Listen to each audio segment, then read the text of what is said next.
시간인데 그래도 왔으니까 의미를 부여하기 위해서라도 잠시 좀 생각하는 시간을 갖기 위해서 뭘 준비할까. 네. 늘 목사님들이 의에 대한 문제가 목사님들뿐만 아니라 늘 그렇더라고요. 이 책이 보시면 알겠지만 언제 초판이 나왔느냐면 1992년도에 나왔습니다. 1992년 8월 달에 초판이 나왔는데 원래 이 초판 나오기 전에 제가 그냥 교환을 만들어서 강의한 적이 있습니다. 왜 그러냐면 제가 성경을 강의하다 보니까 자꾸만 질문들이 오늘 또 목사님들 이제 질문을 하신다고 그러는데 너무 많은 질문들이 다양하게 쏟아져 나오는데 그 모든 질문들이 오늘 이 책이 말하고 있는 내용 속에 다 담겨 있는 것들입니다. 거의 다가.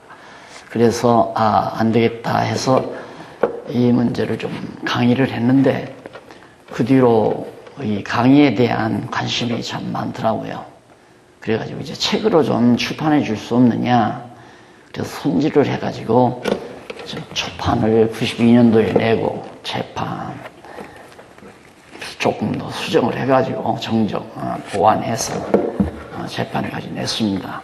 근데 그 목차를 우선 한번 보시면은 목차 12페이지거죠. 12페이지에 먼저 하고 싶은 말 해가지고 이 책이 왜 중요한가. 그리고 대부분의 학자들이나 성도들은 어떻게 알고 있는가. 뭐에 대해서, 율법에 대해서, 또 죄에 대해서, 은혜에 대해서. 그러니까 어떻게 알고 있는가 하면 대부분 성도들이나 목사님들 그리고 신학자들이 알고 있는 그런 일반적인 개념을 제시를 합니다. 왜? 그렇게 보기 때문에 문제가 늘 남아있는 거죠. 문제가 해결이 되는 게 아니라 잘못 알고 있기 때문에. 그래서 이제 어떻게 알고 있는가 하고 처음에는 이 책이 왜 중요한가. 중요한 이유는 신앙 성숙에 있어서 반드시 중요합니다. 성도들의 신앙 성숙에 아주 중요한 내용이고 그 다음 신학을 정립하는 데 매우 중요하다. 신학을 논리적으로, 이론적으로 또 체계적으로 정리해야 하는데 이 책이 매우 중요하다. 그런 문제를 서론처럼 다뤄드립니다. 그리고 이제 본론에 가서 율법과 죄의 문제를 말씀을 드리죠. 그런데 왜 이제 제가 연구를 하다 보니까 서구인들의 그 사고방식이 우리에게 엄청난 장애를 가져다 줬어요. 서구인들은 연구 방법이 뭐냐면 계속 분석입니다. 분석, 분해. 나누고 또 나누고. 나누어서 따로따로. 그러니까 물건이 예를 들어서 문장이 2개가 있으면 2문장을 따로따로 나눠서 첫 문장은 A라는 학자가, 두 번째 문단은 B라는 학자가 연구해라. 이런 거죠. 성경도 구약학 따로 있고 신약학 따로 있고 또 창세기 따로 공부하고 또 때로는 시편 따로 공부하고 이것이 이제 서구 신학자들의 연구 방법이거든요. 그러다 보니까 단어 자체도 그렇게 연구를 합니다. 율법이란 뭔가 단마디 단어를 갖다가 그걸 정립을 하려니까 정리가 안 되는 거죠. 그 다음 죄는 도대체 뭔가 이것도 정리가 안 되는 거예요. 단마디 그 죄만을 가지고는. 또 마지막으로 이제 가장 중요한 은혜란 뭔가 이것도 정리가 안 되는 겁니다.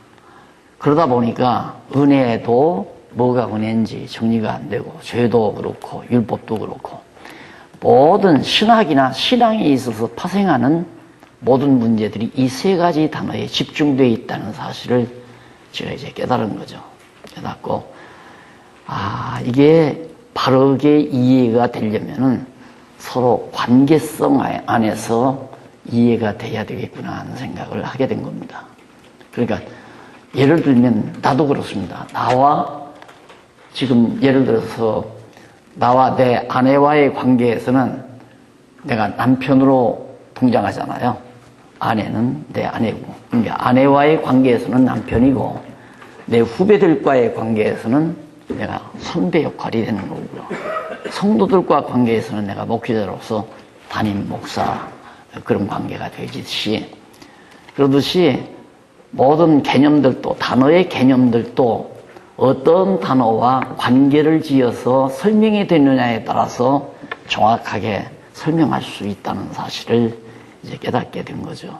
그래서 그걸 지금 간략하게 정리를 했는데, 아까 회장 목사님 로마서 얘기를 했는데, 로마서의 체계와 아주 흡사하게 그렇게 정리가 됩니다.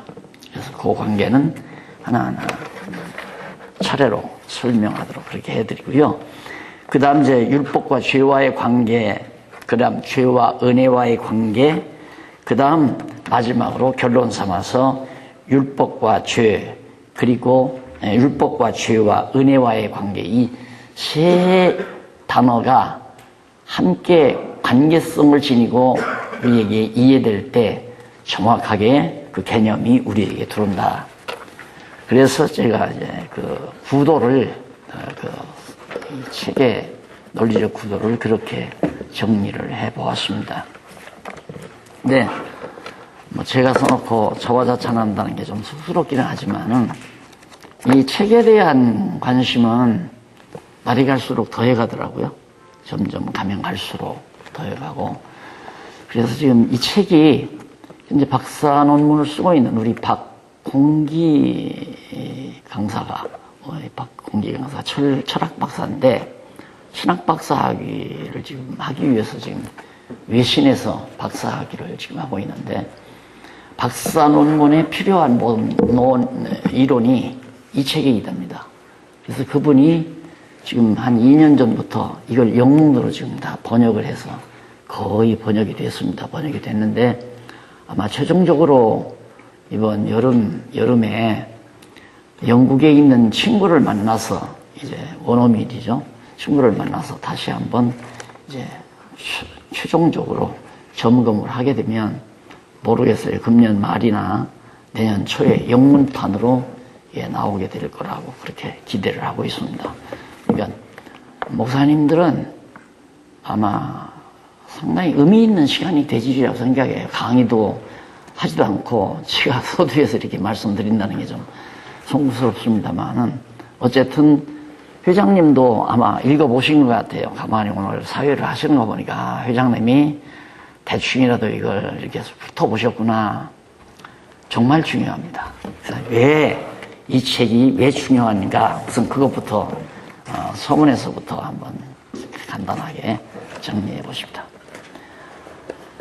먼저 하고 싶은 말이 좀 있는데요. 서문과 같죠.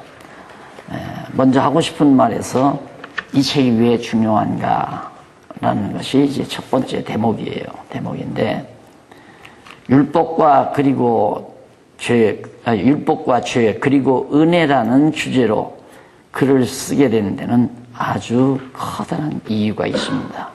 그것이 이 주제가 포함하고 있는 내용의 중요성 때문입니다. 이 주제 안에서 다루려는 율법이나 죄 또는 은혜라는 용어들은 기독교 신앙생활은 물론 신앙 연구에 아주 지대한 영향력을 끼치는 내용이죠. 그래서 매우 중요하게 다루어지고 있고요. 넘어가서 우선 두 가지예요. 신앙 성숙에 매우 중요하다. 이 목회자로서 매우 중요한 거죠. 우리 목사님들은 성도들의 신앙을 키워가는 것이 양을 치는 거 아니겠어요? 내 양을 치라. 그 치자는 다스릴 치자가 아니라 먹일 치, 기를 치자입니다. 기르라는 거죠. 다스릴 치라고 생각하는 분들이 많더라고요. 내 양을 치라 했으니까, 어느 유명한 총회장이 총회원들을 모아놓고, 내가 그때도 그 총회원이었는데 가서 설교를 들으니까, 내 양을 치라. 요한을 향해서 예수님께서 그랬잖아요. 그러면서 우리는 교회를 다스리고 치리하는 목사입니다. 그래서 치라는 말을 다스릴 치자로 이해를 하고 자꾸만 설명을 해서 끝나고 나서 그 후배 목사들이 목사님 오늘 은혜 받았습니다 이런 얘기를 하더라고요. 크게 착각하는 거죠. 기른다는 얘기입니다. 치라는 말은 양떼들을 먹여 길러라 그 말이거든요. 성숙시켜라 그 말이에요. 그러니까 신앙을 성숙시키는 일을 우리 목사님들이 하는 일인데 바로 지금 이 책이 신앙 성숙에 절대적인 영향력을 지니고 있는 내용을 다루고 있다는 얘기죠. 어떻게 하면 성도들의 신앙을 성장하게 만들어줄까? 간단하죠. 기름진 자녀들을 낳아서 잘 먹이면 잘 크잖아요. 잘 먹이고 그리고 좋은 환경에서 질병 걸리지 않게 그렇게 잘 보살펴주면 아기가 잘 크잖아요.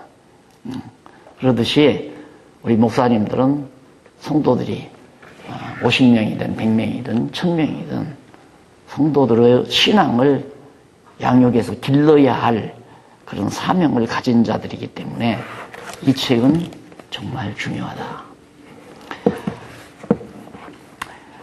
얼마 전에 인도에서 그 목사님 한 분이 오셨더라고요. 그래서 날 만나자고 한다고 그래서 갔더니만 인도에서 한 15년 이상 고신파 출신인데 그렇게 목회를 하신 분인데 이 책을 신학교 시절에 하나 자기가 이렇게 누구한테 받았다 선물을. 그래서 이런 책도 있구나 학교 다닐 때. 그리고 이런 책도 있구나 하고 대충 이렇게 보고는 그냥 던져놨던 게 이제 던져놓고 말하는데 신학을 졸업하고 목사가 되고 국내에서 활동을 하다가 인도에 가서 한 15년 했으니까 한 20년 이상 지났잖아요. 20년이 훨씬 지나죠. 그래서 거처를 옮기느라고 이렇게 이제 책을 다 해서 이사 가려고 하다가 옮겨가지고 거처를 옮겨서 이제 책에다가 서랍에다가 이제 책꽂이에다가 책을 정리하는데 그 책이 보이더래요. 이 책이 지금까지 있네 하고 그때 관심이 있어가지고 한번 읽어봐야 되겠다고 내놨대요. 내놓고 그것을 3번을 거듭 읽었답니다. 그 책, 이 책을 3번을 거듭 읽고 나니까 완전히 자기 생각이 확 달라지더래요. 그래서 인도에서 귀국할 기회가 되어가지고 이 목사님이 쓰신 책들이 많이 있겠다 싶어가지고 책을 구입하러 하러 와서 나를 만나고 싶어서 그랬다 그런 얘기를 하더라고요. 그래 한동안 거기 제가 한 서너 번 가서 선교 활동을 해본 적이 있는데 정말 중요합니다. 왜 중요한가? 신앙 성숙이 중요한데 신앙 성숙에 왜 중요한가? 그게 처음에 23페이지에 보시면 21페이지 위에서 3번째 줄 한 줄 떼고 나온 줄바꾼 데 있죠. 3번째 줄 율법이라는 것은 기독교 신자들의 성화 생활과 밀접한 관계를 가지고 있습니다. 누구나가 성도라면 나도 그렇게 신앙생활을 접근했으니까 지난번에도 잠깐 말씀을 드렸지만 돈 벌면 부자는 천국을 못 간다고 어려서부터 배워가지고 돈 안 벌고 살아야 천국 간다는 걸 어린 때 7살, 8살 때 그게 뇌리에 꽉 배긴 거예요. 약대가 바늘귀로 들어가는 것보다 더 어렵다고 선생님이 교회 학교에 가니까 그렇게 가르치더라고요. 그러니까 그때는 다 가난했잖아요. 다 가난하고 일본 사람들은 부자로 생각하고 그런 때였기 때문에 정말 우리는 천국 가지만 우리를 괴롭히는 일본 사람들은 지옥 가겠구나 이런 생각을 어린 시절에 하고 돈 벌 생각을 안 했어요. 그래가지고 그러면 돈 안 벌고 어떻게 사나 그렇게 생각하다가 돈 안 벌고 사는 방법은 그림을 그리고 살면 좋겠다 그렇게 생각을 하고 그림 공부를 했죠. 초등학교 시절 계속 졸업할 때까지 그림 공부를 했습니다. 중학교 와서도 그림 공부를 계속했어요. 중학교 선생님, 미술 선생님이 국전에 당선되신 분인데 너는 이 길로 성공할 수 있다. 그러면서 얼마나 나를 축해 올렸는지 그때도 그 꿈을 못 버렸어요. 내 아버지가 가난했잖아요. 그리고 나를 그림 공부를 시키려면 서울을 보내든가 서울 보내서 대학을 보내든가 안 그러면 이제 파리로 유학도 보내고 그래야 하는데 내가 그럴 돈이 어디 있어요. 아버지가 그렇게 할 수도 없고. 포기하고 말았습니다. 그러다 보니까 하늘이 노래요. 나는 뭐하고 사나. 그래서 택한 것이 읽은 책이 있어요. 성담위엔전, 어거스틴전, 그리고 그런 이제 성인전 같은 것들을 많이 읽게 됐어요. 그래서 나는 우리 아이들에게 절대 성인전 익히지 말라고 그래요. 성인전을 읽고 나서 무슨 생각을 하면 그럼 나는 성자가 돼야 되겠다. 바로 지금 그런 배경 속에서 이 문제가 나오는 겁니다. 성자가 되려면 어떻게 하냐? 성경대로 살면 될 거 아닌가? 그래서 얻어걸린 것이 율법에 얻어걸린 거죠. 그런데 모세의 율법 정도가 아니라 예수님께서 재해석한 율법이죠. 옛사람에게 말한 바 너희는 살인하지 말라 하였다 하는 말을 들었으나 나는 너희에게 말하노니 형제에게 라가라 하는 자마다 욕지거리만 해도 이미 살인했나니라. 여자를 보고 음욕만 분모도 살인했다. 여기에 얻어 걸린 거예요. 그러니까 율법대로 살아야 성자가 돼야 되겠는데 내가 성자 되는 길만이 이제 내가 사는 보람이고 근데 도저히 성자가 될 수가 없잖아요. 그래서 결국은 이제 방황하기 시작하고 괴로워하기 시작하고 절망하기 시작하고 그러다가 이제 신비주의에 접어들기도 하고 신비주의에 접어들어가지고요 별일 많았습니다. 계속해서 일어나고 있는 그 사춘기 때 일어나는 그 인간의 추악한 생각들이 있잖아요.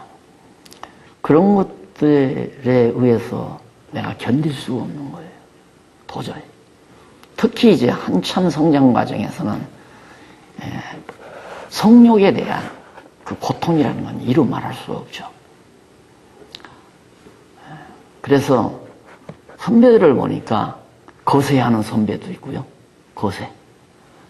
또 그와 정반대로 어떤 선배는 자기 맷집 동생, 막내 동생과 같은 여학생을 데리고 막 산에 다니면서 산골에서 산에 토굴 같은 데서 뭐 기도 생활을 한대요. 같이 잠을 자면서. 그런데도 아무런 감정이 없다는 거죠.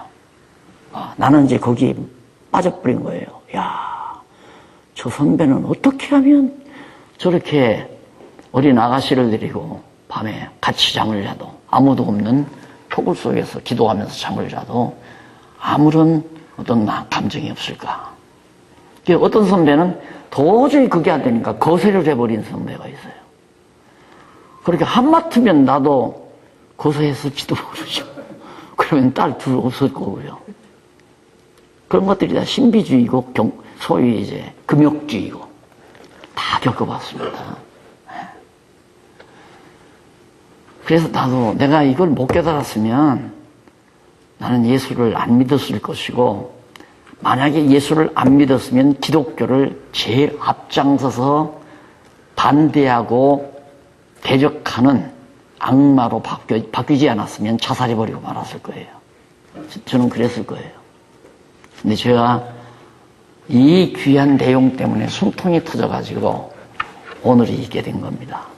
그래서 율법이라고 하는 것은 신앙 성숙에 큰 영향력을 끼치고 있는 문제입니다. 성도들이 왜 무엇 때문에 신앙 성숙에 장애를 받고 있는가? 율법 때문에 장애받고 있는 거예요. 어떤 때 주일날 가서 목사님들이 막 은혜로 구워놓습니다. 은혜로 구워놓습니다.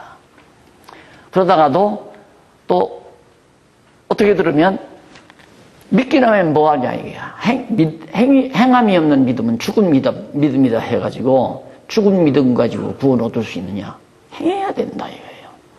그리고 십계명은 도덕법이니까 반드시 행해야 된다. 지난번에도 말씀드렸지만 십계명 찬송가 뒤에 딱 기록되어 있잖아요. 그건 꼭 지켜야 된다. 왜? 도덕법이니까. 그래서 율법은 우리 성도들이 정말로 신앙이 성숙해지는 데 있어서 반드시 율법에 대한 개념을 올바로 정립해야 될 필요성이 있다. 그 다음 죄와의 관계입니다. 22페이지 중간에 보시면 죄라는 것은 신자들이 영혼 구원에 대하여 확신하는 생활과 밀접한 관계를 가지고 있습니다. 의심이 있으면 힘이 없어지잖아요. 확신이 와야죠. 근데 이놈의 죄 때문에 내가 구원을 얻었나 안 얻었나 살다가 보면 우리가 죄덩어리로 이루어져 있기 때문에 죄 안 짓고는 못 살잖아요. 생각하는 것, 내 입으로 나오는 것 모두가 다 죄 속에서 탐욕은 욕심이 잉태한 즉 죄를 낳고 죄가 장성한 즉 사망을 낳느니라. 욕심 없는 사람 없단 말입니다. 좋은 차만 봐도 욕심이 나고 좋은 집만 봐도 욕심이 나고 좋은 옷만 봐도 욕심이 나고 계속 남이 돈 잘 벌었다면 나도 많이 벌고 싶은 욕심이 일어나게 되고 그 욕심이 잉태하면 죄가 되는 거 아닙니까? 그래서 내가 죄인이다 이렇게 되면 이제 천국 갈 자신도 없는 거예요. 어떻게 죄인이 천국 가는가? 그래서 성도들이 늘 기가 죽어 있는 겁니다. 그래서 매여 있는 거고요. 스스로 수지를 못해요. 그래서 목사님이 특별히 인정해주면 나는 천국을 갈 수 있겠구나 이렇게 생각을 하는 거죠. 성도들로서는. 목사님이 특별히 인정을 해주면 나는 얼마나 충성을 해야 목사님의 인정을 받는가. 사실 성도들은 목사님의 인정받는데 뭔 관심이 거의 다 있습니다. 그래서 목회가 되는 거 아닙니까? 사실상 따지고 보면. 네. 그러니까 왜 그러냐면 성도들이 죄에 대한 개념을 아직 확실하게 정립이 안 됐기 때문에 그래요. 그래서 부흥이라는 거 아까 내가 우리 목사님 한번 내가 총크를 오면서 드렸는데 죄송합니다. 이 부흥에는 죄에 대한 지적을 안 하면 안 됩니다. 저도 부흥 강사를 해봤거든요. 10대 후반에 20대 초반에 그러니까 20대 조능 19살, 20살, 21살, 22살 이때 부흥회를 다녔어요. 제가 신비주의에 빠져가지고 소위 말하면 요즘으로 하면 영역이 강했죠. 카리스마가 있었고 또 영성이 강했고 그래가지고 부흥회 하는 방법이 너무 뻔하잖아요. 일단은 부흥 강사로 초대를 받으면 가면 성도들의 기를 팍 꺾어버려야 됩니다. 성도들의 기가 살려있는 한 부흥이 안 돼요. 부흥회가 안 돼요. 기를 팍 꺾어야 돼요.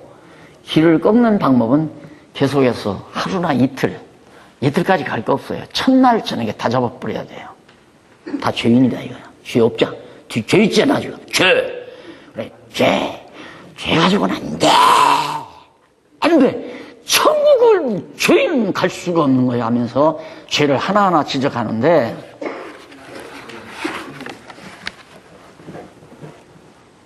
다 용서하더라. 어떤 죄도 예수님의 그리스도의 피로 용서받는데 살인죄는 용서 못 받더라. 근데 과거에는 남자들은 별로 교인이 없었잖아요. 여자분들이 대부분이지. 하나 용서받을 수 없는 죄가 살인죄인데 바로 낙태한 죄다. 20, 30년 전만 해도 아주머니들이 낙태하는 아주머니들이 없습니다. 다 낙태했죠. 다 애들 다 떼내고. 그 5.16 혁명이 일어나가지고 잘 살아보자 새마을 운동하면서 둘만 낳아 잘 기르자. 이 구호 때문에 둘 낳고 세 번째 날하면 다 떼버렸다 이거예요. 병원에 가서. 다 거의 머리까지 생긴 놈도 다 떼내버리고. 안 된다 이거예요. 그럼 발발 떱니다. 완전히 떠는 거죠.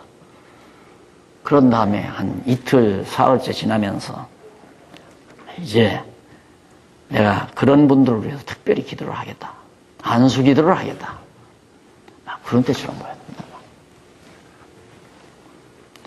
빈손 가지고는 안 되죠. 돈봉투 가지고는 안 되죠. 그런 걸 제가 실제 하기도 했고 억수로 보기도 했고 성도들은 그 죄의식 때문에 견디지를 못합니다. 그러니까 과거에는 모든 성도들에게 죄의식을 이제 이렇게 더 강화시켜가지고 성도들이 목사님들의 말에 순종하고 따르도록 돈가지로 하면 돈가지고 충성하면 충성하고 봉사하면 봉사하고 이게 이제 목표하는 한 방법이었잖아요.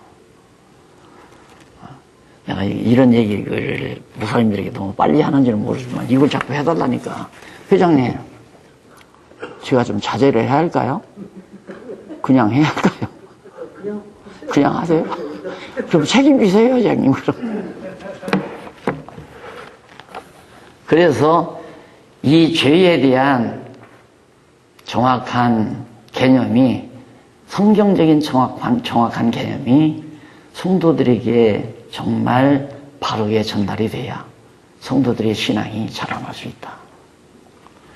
아기들이 그렇습니다. 아기들이 부모의 사랑을 받으면서 편안히 크면 키도 크고 몸도 건강한데 어머니도 막 아기를 다잡고 아버지도 다잡고 그러면 아기가 두려워서 밥도 잘 못 먹어요. 배배 마르고 크지를 않습니다. 영혼도 마찬가지입니다. 마음의 평안을 줘야 되는데 그래서 죄라고 하는 문제가 그만큼 중요하다.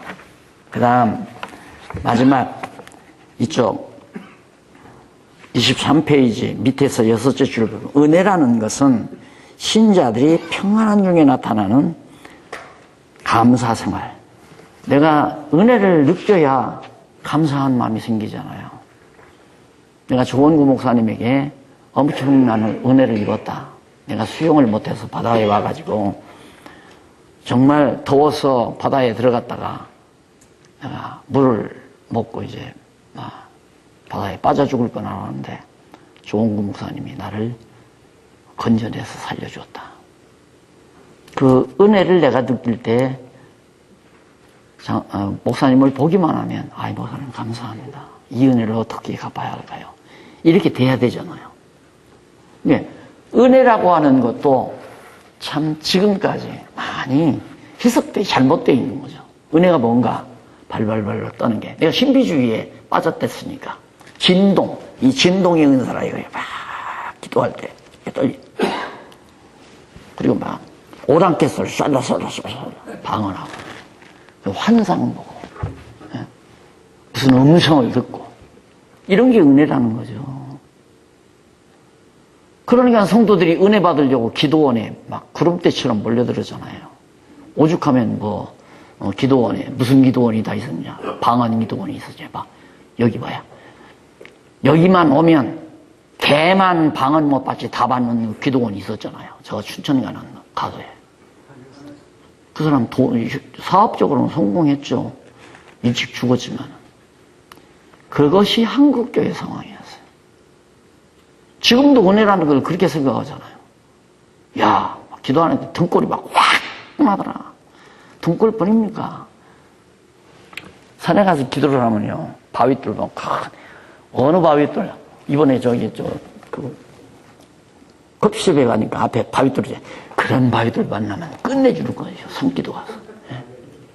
네, 그런데 엎드려서 1시간, 2시간 기도를 하는데 바위돌이 1m 이상, 2m 이상 뛴다고 생각하면 여러분 미쳤다고 생각하겠죠? 그런 현상이 일어나요. 내가 경험했으니까. 그런 걸 은혜라고 생각한 거예요. 쉽게 말하면. 그게 지금도 지속되잖아요. 지금도. 그래서 그런 은혜를 성도들이 생각하고 있기 때문에 내가 그런 경험을 하지 않으면 하나님께 감사가 안 나와요. 감사한 마음이 없어요. 지금처럼 교회가 그런 역사가 안 일어나면 막 방언이 일어나고 막 진동이 일어나고 막 춤을 추고 이런 놀라운 역사가 일어나요. 감사합니다. 감사합니다. 감사합니다.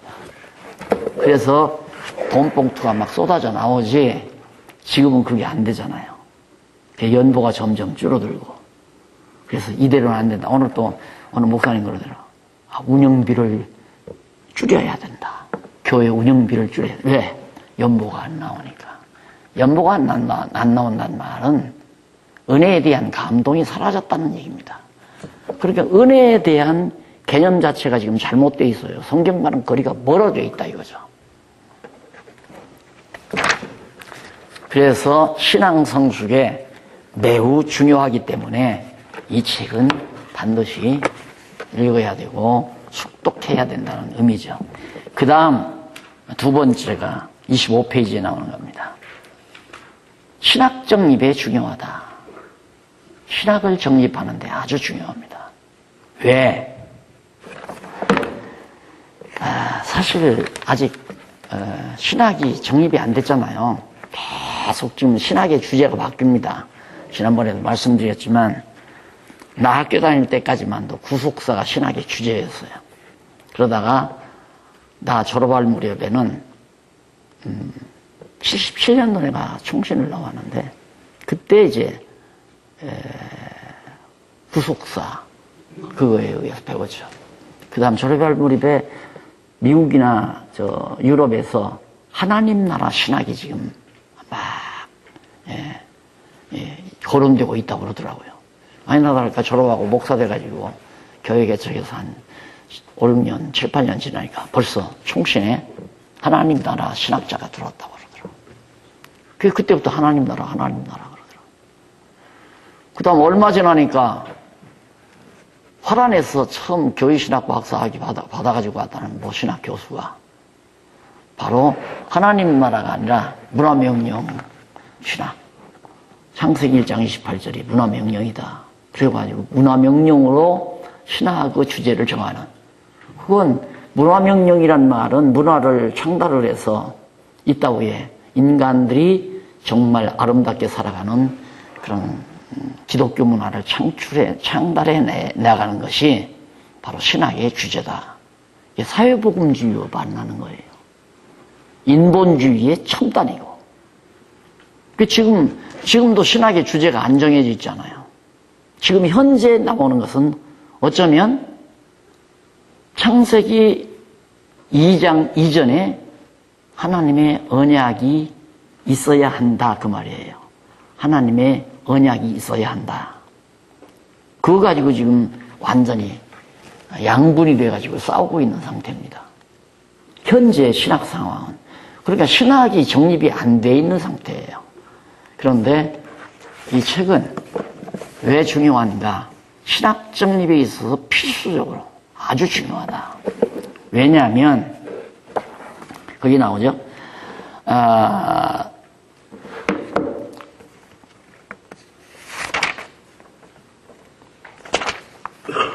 신학 정립의 중요한 이유는 이쪽 27페이지에 위에서 두 번째 줄.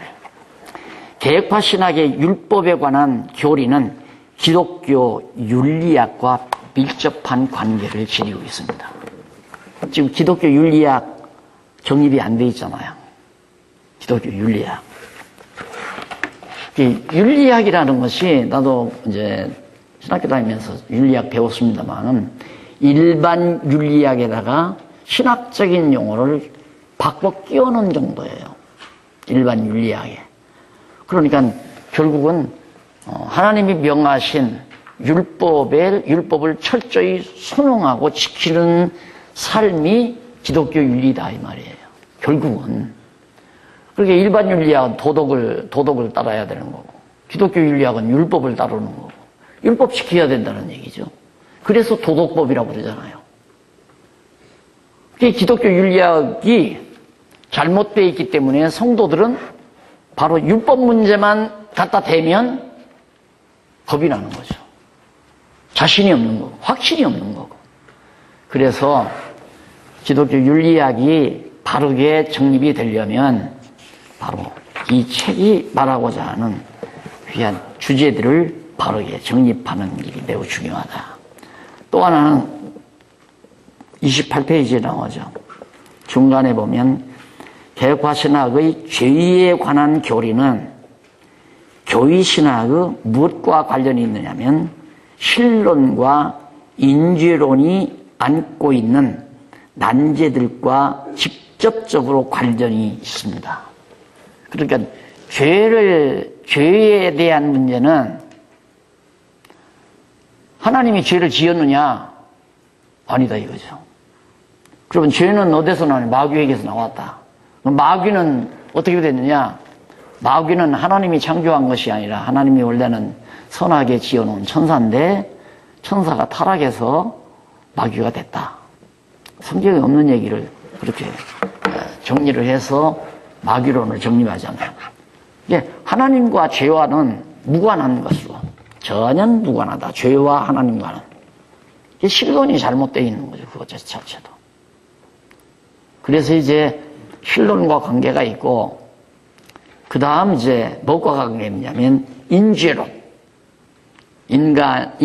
인간의 죄 문제, 인죄론 아니에요. 신론 다음에는 인죄론이기 때문에 신론, 인죄론의 문제가 죄와 아주 밀접한 관계가 있기 때문에 이의 죄가 정리가 되지 않느냐는 한 올바른 신론이나 완벽한 인죄론이 정리가 불가능하다. 그렇기 때문에 신학 정립에 중요하다라는 얘기입니다. 우선 이 정도 문제의식을 우리가 같이 하고요. 이제 본론에서 하나하나 정리해 가도록 해보겠습니다. 그 다음에 이제 29페이지에 보시면, 인죄론에도 역시 그런 문제가 있다고 그랬는데, 제일 밑에서 다섯째 줄, 29페이지, 거기 보면, 이제 은혜죠. 율법은, 윤리학하고, 기독교 윤리학과 관계가 있고, 죄는 신론과 인죄론과의 관계가 있고 은혜는 어떤 관계가 있는가? 다섯째 줄 개혁파 신학의 은혜에 관한 교리는 교의 신학의 기독론과 구원론에 대한 성경적인 올바른 정립을 위하여 매우 중요하다. 은혜는 예수 그리스도의 구속의 은총이잖아요. 이게 기독론과 관계가 있죠. 예수님은 뭐하러 오셨나? 우리를 구원하시려. 은혜로. 거저 은혜로. 대속의 은총으로 우리를 구원하러 왔다. 그 다음 구원론. 어떻게 구원 얻는가? 은혜로 구원 얻는다. 은혜로만이냐? 아니다. 행함이 있어야 한다. 그래도 우리가 율법대로 지켜야 한다. 이렇게 왔다 갔다. 왜? 정리가 안 되니까 이럴 수밖에 없잖아요. 그리고 기독론도 정리가 안 되고, 그 다음 인죄론도 정리가 안 되고, 구원론도 정리가 안 되고, 신론도 정리가 안 되고, 윤리학도 정리가 안 되고. 그래서 율법, 죄, 은혜 이 세 가지 언어 개념들은 신학 정립에 있어서 결정적인 문제를 안고 있다는 사실을 지적하면서 이렇기 때문에 매우 중요한 책이다. 이 책이 바로 그걸 말씀해 드린 겁니다. 그 다음 이제 말씀을 드리고 싶은 것은 어떻게 알고 있는가? 사람들은 대부분 어떻게 알고 있는가? 대충 제가 말씀을 드렸기 때문에 이 문제 간단하게 정리하고, 율법에 대한 일반적 견해. 우선 율법을 대개 어떻게 생각하고 있는가? 거기에서 중세시대 밑에 세 번째 줄 중세시대 로만 가톨릭 신학의 대학자로서 알려진 토마스 아퀴나스, 도덕법 말하는 사람이에요. 그 다음 넘어가서 33페이지 중간에 보면 16세기 종교개혁자 존 칼빈도 행위에 관한 한 로만 가톨릭 교회의 율법에 대한 교리적 주장에서 크게 벗어나지 못한 상태예요. 다 공감하시죠? 그러니까 토마스 아퀴나스의 도덕법에 대한 그걸 그대로 칼빈도 받아서 오늘 우리에게 전해준 거죠. 그 다음 종교개혁의 존 칼빈의 사상을 이어받은 개혁파 신학자들 역시 율법에 대한 존 칼빈의 견해를 그대로 주장하고 우리에게 전해주고 있다. 그래서 아까도 말한 대로 우리가 보고 있는 찬송가에 아직도 10계명을 그대로 남겨놓은 것이 중세 로만 가톨릭의 토마스 아퀴나스 신학의 율법관을 그대로 전수받은 것이다라고 말합니다. 그 다음 죄에 대한 학문적 이론. 죄에 대한 이론들이 되게 많은데 이거 일일이 이거 다 하나 읽을 수는 없고요. 이거 빨리 하여튼 이번에 이 책 대략 훑어 내려가야 되니까요. 우선 저기에 보면 헬라 철학의 죄관이 나오고 스피노자의 죄관, 그 다음 중간에 보면 철학자 라이프니츠의 죄관, 또 제일 밑에 보면 밑에서 두 번째 줄 슈라이마커의 죄관 나오죠. 그 다음 철학자 류칠의 죄관, 신화론적이죠. 21세기 초 미국에서 일어난 종교심리학에서 주장하는 심리론에 기초한 죄관으로 몇 가지 학설들이 쭉 나옵니다. 그 다음 이기주의론적에 의한 죄관, 제일 밑에서 여섯째 줄 나오죠. 다음에 죄관에 대한 신학자들의 주장입니다. 앞에서는 이제 일반 학문에서 죄를 어떻게 보는가. 네. 신학에서는 펠라기우스죠. 그 다음 이제 제일 밑에 펠라기우스 주장이 나오고, 그 다음에 39페이지 위에서 네 번째 줄 로만 카톨릭 교회의 죄관. 그 다음 밑에서 여섯째 줄 알미니우스의 죄관입니다. 알미니안주의자들의 죄관. 그 다음 이제 종교개혁 시대 프로테스탄트 교회들은 루터파나 칼빈주 이쪽 40페이지 위에서 여덟째 줄 나오는 거예요. 종교개혁 시대 프로테스탄트 교회들은 루터파나 칼빈주의자 모두가 죄는 하나님의 율법의 위법, 율법을 범하는 것이 죄다. 루터도 마찬가지고 칼빈도 마찬가지입니다. 이렇게 죄라는 것을 설명해 놓고 율법 문제가 정리가 안 되고 죄 문제가 정리가 안 되면 성도들의 신앙 성숙이 불가능하고 또 신학도 정립이 불가능하고. 하나 그냥 지나가는 말씀 하나 드릴게요. 제가 금식이라든가 성전 이런 얘기를 했다 해서 내가 소속했던 교회 노예가 나를 이단 시비해서 나를 정죄를 해서 목을 자르더라고요. 그래서 총회에다가 내가 고발을 했죠. 항소를 했어요. 그랬더니 7년 후에 나를 다시, 내가 뭐 사정도 안 했는데 어느 총회 서기가 서류를 인수받아가지고 검토하다가 내 상소장을 보고 새벽에 전화가 왔어요. 와가지고 당신이 박용기 목사요? 그렇습니다. 그랬더니 누구십니까? 그랬더니 나는 이번에 총회 서기로 당첨된 아무개 목사입니다. 아이고 목사님 웬일이십니까? 이런 새벽에. 그랬더니 첫 마디가 당신 억울하게 당했어. 그래가지고 그분이 단도직입적으로 얘기하더라고. 금년 총회 안에 내가 당신 살려냅니다. 그래서 그분이 나를 다시 그 총회 때 내가 다시 이단의 깍지를 벗어버리고 살아났거든요. 그때 이단 시비가 막 붙어가지고 노예에서 뭐 재판한다고 해서 대학원 다닐 때 내 논문을 심사한 지도교수가 있어요. 나이가 많은데 하도 답답해서 그분을 찾아갔어요. 그리고 내가 또 그 신학교에서 강의하던 때고, 내가 개혁파 합동측 갈라질 때 비주류에 섰댔거든요. 너무 그 당시에 총무역할하던 목사님이 너무너무 인간적이고 너무 부패가 많고 그래서 나도 젊은 나이라 바르게 해본다는 이제 진보주의, 비주류 운동을 제가 하다가 이제 갈라 나왔는데, 그때 그게 청담동 신학이었을 거예요. 개혁파 신학, 대학이라고. 그 신학에서 제가 구약을 강의를 이제 시간 강사로 강의를 했는데, 알죠? 그러니까. 대학을 졸업하자마자 좀 부탁을 해서 가서 강의를 했는데, 지도교수에게 말씀을 드렸어요. 아이, 정말, 목사님, 박사님 참 답답합니다. 무엇 때문에 그래? 그러더라고요. 그 딸들은 율법, 문제 자꾸 거론하면서 그렇게 이단 시비를 하잖아요. 그러니까. 왜, 어떻게 했는데? 그래. 자꾸 율법 지켜야 한다고 그러잖아요. 그랬더니 이 양반이 혼잣말로 율법 지켜야지 그래요. 그래서 아니다. 그럼 박사님 한마디 물어도 되겠습니까? 물으라고 그래요. 그러면 율법을 지키면 그것이 나의 의가 됩니까? 내가 물었어요. 율법을 내가 지켰다. 십계명은 지켜야 한다니까. 십계명을 내가 그대로 지켰으면 그것이 나의 의로 인정을 받습니까? 그러니까 대답을 안 해요. 한동안. 나중에는 그건 아니지 그래요. 그래서 그 대답을 내가 기다렸거든요. 그건 아니잖아요. 내가 율법 지켰다고 해서 그것이 내 의가 인정되는 건 아니잖아요. 그건 아니지 그래요.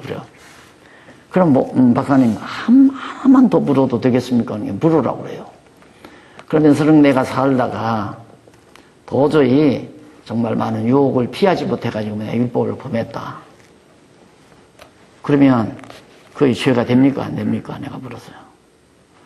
내가 율법을 범했는데 그것이 나의 죄가 됩니까? 라고 물으니까 앞에서 지켜서 의가 안 된다면 안 지켜도 죄가 되지 않는다는 얘기가 나와야 되잖아요. 그 대답을 못하겠으니까 막 천정이 들수 떠나갈 듯이 막 과함을 질러요. 박사! 누구 시험하러 왔냐 이게. 그렇게 똑똑하고 잘났으면 싹! 쓰라 이거야. 왜 그렇게 입으로만 날리냐고. 똑똑하고 잘하면 쓰라.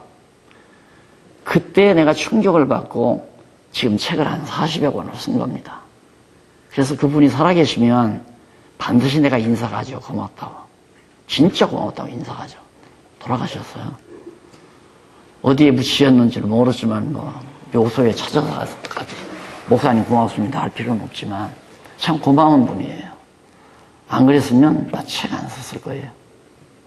책 쓰기라는 게 사람 죽이는 겁니다.